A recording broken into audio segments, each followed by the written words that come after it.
Stop. Listen to the voice in your head right now. It is narrating this video. It is judging the words. It is thinking about what you need to do later. You clicked on this video because you want that voice to shut up. You call it overthinking.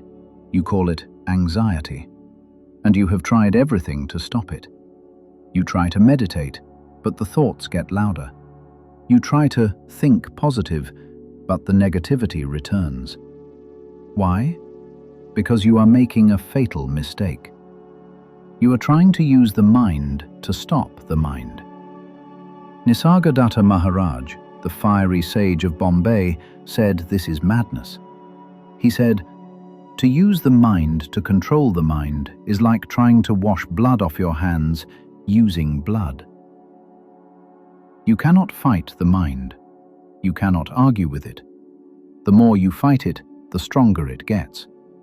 To stop overthinking, you don't need a new technique. You need a weapon that can cut the root of the mind entirely. Nisargadatta gave us that weapon, and it is not what you think. To understand this method, you must understand the man who taught it. Most spiritual masters are pictured in pristine ashrams or Himalayan caves, far away from the stress of the world. It is easy to have a quiet mind in a silent cave. But Nisargadatta Maharaj was different. He lived in the heart of Bombay, one of the loudest, most chaotic and congested cities on earth. He was not a monk in robes. He was a simple shopkeeper. He sold cheap handmade cigarettes called bidis in a tiny, dusty shop. Imagine the scene. His teaching room was a small loft above his apartment in the slums of Ketwadi. It was hot. It smelled of incense and street smoke. The noise of traffic and horns from the street below was deafening and constant. Yet in that chaotic little room, the deepest silence on earth was found. He had a family to feed. He had bills to pay. He had customers arguing with him all day long. So when people came to him complaining about their busy lives, saying, "I have no time to meditate," Nisargadatta would not offer sympathy. He would yell at them. He would say, "You are not the body. You are not the mind. These are just concepts. You are the supreme reality, but you are addicted to the dream." He proved that you do not need silence around you to have silence within you. So, how did a cigarette seller achieve enlightenment in the middle of a slum? First, we must look at why you overthink. Nisargadatta taught that thoughts are not yours. They are mechanical reactions. He said, "Thoughts float in the air. You catch them and make them your own." Think of your mind like a machine.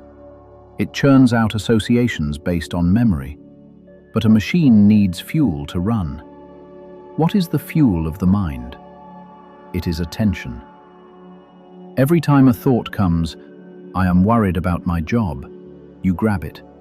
You feed it with your interest. You say, "Yes, let us worry about this." Even when you hate a thought, you are giving it attention. Nisargadatta said, "The mind exists only in the past and the future. It cannot exist in the now."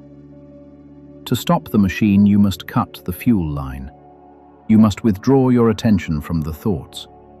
But here is the problem most people face.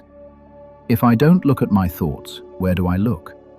If I am not thinking, do I cease to exist? This brings us to the crucial distinction Nisargadatta made between the person and the self. You believe you are the person, the one with a name, a history, and problems. The person needs problems to survive. If you stop overthinking, the person feels like it is dying. Nisargadatta told his visitors, "The person is a shell. It is a fiction. There is no such thing as a person. There are only thoughts about a person." He invited them to step back into something earlier, something that was there before the person was born. This leads to the core of his teaching. When Nisargadatta was a young man, his guru gave him a single, simple instruction. He didn't ask him to chant mantras for hours. He didn't ask him to hold his breath. He told him this: "You are not what you think you are. Find out what you are. Watch the sense I am."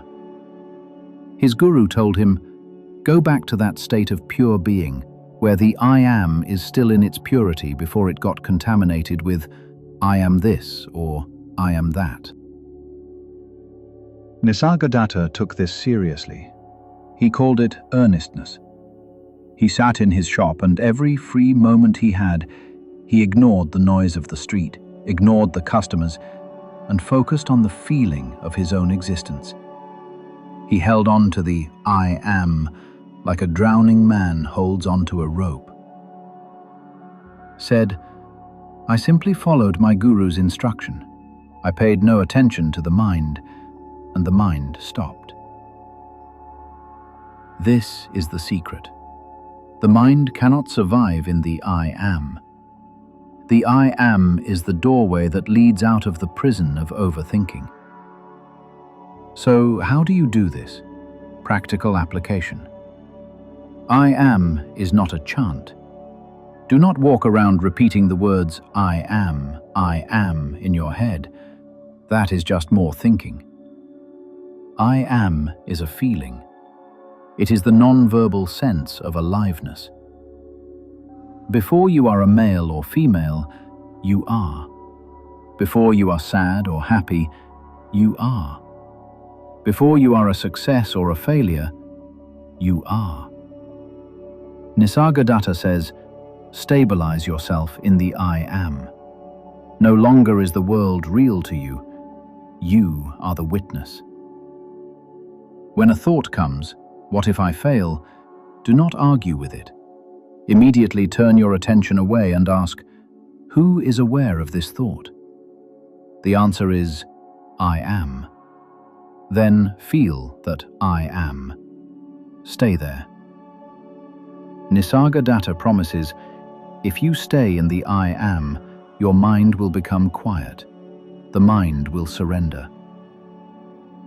Let us try this together now. We will practice the I am meditation. Sit comfortably. Close your eyes. Do not try to stop your thoughts. Let them scream. Let them run. We are not interested in them. We are interested in you. Take a deep breath, and as you exhale, drop your attention into your body. Feel the life energy in your hands, in your chest. Can you feel that you exist? Don't use words, just feel it. There is a buzzing, vibrating sense of presence. That is the I am. It was there when you were 5 years old. It is there now. It has not aged. Now a thought comes. Maybe it says, "This is boring," or "I have things to do." Notice the thought, but don't touch it. Instead, turn your attention back to the sense of presence. You are the one watching the boredom. You are not the boredom. Nisargadatta says, watch the mind with the same indifference you watch a crowd in the street. Stay in the I am. It is silent. It has no problems. It has no history. If you get distracted, just come back. I exist. I am. Stay here. This is your true home.